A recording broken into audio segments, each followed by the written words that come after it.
Get your free copy of the complete tutorial at www.teachucomp.com/free. Photoshop Elements lets you share your media online using various online resources. To share photos from the organizer, select a media item in the organizer window. Then click the Share drop-down button in the Shortcuts bar. The sharing choices then appear in the drop-down menu. The choices are Email, Flickr, Twitter, Vimeo, YouTube, Burn Video DVD, and PDF Slideshow. This lesson shows you how to share media to online social media sites.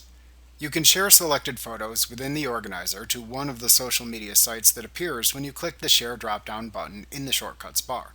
To share selected images to the social media sites Flickr or Twitter, click the desired website choice within the drop-down menu that appears when you click the Share button in the Shortcuts bar.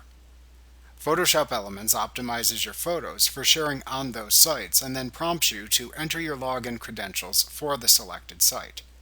After entering your login credentials, simply follow the on-screen instructions to upload and share your media on the selected website. Like what you see? Pick up your free copy of the complete tutorial at www.teachucomp.com/free.